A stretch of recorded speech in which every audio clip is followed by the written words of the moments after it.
السلام علیکم ورحمۃ اللہ وبرکاتہ۔ محترم ناظرین، آج کی اس ویڈیو میں ہم دیکھتے ہیں کہ کن اوقات میں نماز پڑھنا ممنوع ہے، یعنی کون سے ایسے اوقات ہیں جن میں ہم نماز نہیں پڑھ سکتے۔ تو سب سے پہلے دیکھیں، فجر کی نماز پڑھنے کے بعد سورج طلوع ہونے تک، طلوع آفتاب تک آپ کوئی نماز نہیں پڑھ سکتے، یعنی آپ نے فجر کی نماز اس کے وقت پر ادا کر لی ہے۔ فجر کی نماز آپ نے اس کے وقت پر ادا کر لی ہے، آپ نے سنت بھی پڑھ لیا، آپ نے فرض نماز بھی ادا کر لی۔ اب آپ طلوع آفتاب تک کوئی نماز نہیں پڑھ سکتے، طلوع آفتاب تک کوئی نماز نہیں پڑھ سکتے آپ۔ نمبر 1۔ نمبر 2، جب سورج نکل رہا ہو، جب سورج نکل رہا ہو تب آپ نماز نہیں پڑھ سکتے۔ نمبر 3، جب سورج سیدھا سر پر ہو، جب سورج سیدھا سر پر ہو تب آپ نماز نہیں پڑھ سکتے۔ نمبر 4،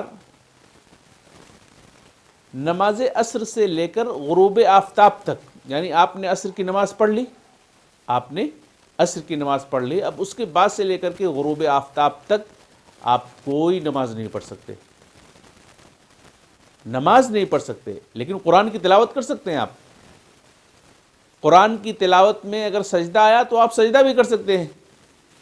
بہت سارے لوگوں نے اس طرح کی باتیں پھیلائی ہیں کہ عصر کے بعد کوئی سجدہ جائز نہیں ہے۔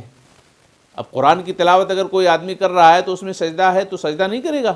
بالکل سجدہ کرے گا، یا سجدے شکر کرنا چاہے تو بھی کر سکتا ہے، کوئی حرج کی بات نہیں ہے۔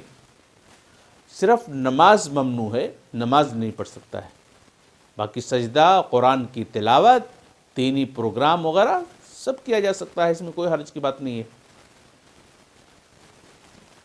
نمبر 5، جب سورج غروب ہونے لگے، جب سورج غروب ہونے لگے تو اس وقت بھی آپ کوئی نماز نہیں پڑھ سکتے۔ یہ باقاعدہ ان ساری باتوں کو آپ بخاری کے اندر دیکھ سکتے ہیں، صحیح بخاری اور صحیح مسلم میں ان ساری باتوں کو دیکھا جا سکتا ہے جو ابھی میں نے آپ کو بیان کیا ہے۔ یہاں پر ایک دو مسئلے کی وضاحت میں کرنا ضروری سمجھتا ہوں کہ انسان بعض دفعہ سو جاتا ہے، اس کو نیند آ جاتی ہے، اب وہ ایسے وقت میں اٹھتا ہے کہ بس سورج نکلنے والا ہی ہوتا ہے، نکلنے والا ہی ہوتا ہے، اب وہ آدمی انتظار کرتا ہے کہ نکل جائے تب ہم اپنی نماز پڑھیں۔ یہ غلط طریقہ ہے، سورج ابھی نکلا نہیں ہے، نکلنے والا ہے، اور ایسے وقت میں آپ اٹھ رہے ہیں تو آپ بالکل آپ نماز پڑھ لیں، آپ نماز پڑھ لیں۔ نماز کی حالت میں اگر سورج نکل رہا ہے تو کوئی حرج کی بات نہیں ہے، لیکن ایسا جان بوجھ کر کے کرنا جائز نہیں ہے۔ اتفاق سے اگر ایسا آپ کے ساتھ ہو گیا ہے، آپ کو نیند لگ گئی تھی، آپ ایسے ہی وقت میں اٹھ رہے ہیں کہ بالکل سورج کچھ دیر کے بعد نکلنے ہی والا ہے، تو آپ اٹھیں، جلدی سے وضو کر کے آپ نماز پڑھ سکتے ہیں۔ نماز کی حالت میں اگر سورج طلوع ہو رہا ہے تو کوئی حرج کی بات نہیں انشاءاللہ۔ یہ شکل مجبوری کی شکل ہے، یہ بغیر اختیار کی بات ہے، یعنی آپ کا اس پر کوئی کنٹرول نہیں تھا، آپ ایسے وقت میں اٹھ رہے ہیں کہ آپ کے ساتھ یہ معاملہ پیش آ رہا ہے۔ اسی طریقے سے سورج غروب ہوتے وقت اگر کسی وجہ سے آپ سو گئے، آپ ایسے وقت میں اٹھ رہے ہیں کہ بالکل سورج ڈوبنے والا ہے، تو آپ اٹھیں اور جلدی سے آپ عصر کی نماز پڑھ لیں۔ اب اگر عصر کی نماز پڑھ رہے ہیں تو 2-3 رکعتیں پڑھ لی ہیں، 1 رکعت باقی ہے، 2 رکعت پڑھ لی، 2 رکعت باقی ہے، لیکن سورج ڈوبنا شروع ہو گیا تو کیا آپ چھوڑ دیں گے؟ نہیں، آپ اس نماز کو کمپلیٹ کر لیں گے، کیونکہ یہ مجبوری کی شکل ہے۔ آپ ایسی حالت میں اٹھے ہیں کہ بس سورج ڈوبنے والا ہی تھا، تو آپ کو انتظار نہیں کرنا ہے بلکہ ایسی حالت میں نماز شروع کر دینا ہے۔ تو یہ کچھ غلط فہمیاں سورج ڈوبتے وقت یا سورج نکلتے وقت کے حوالے سے لوگوں کے اندر تھی، جسے میں مناسب سمجھا کہ اسے کلیئر کر دیا جائے۔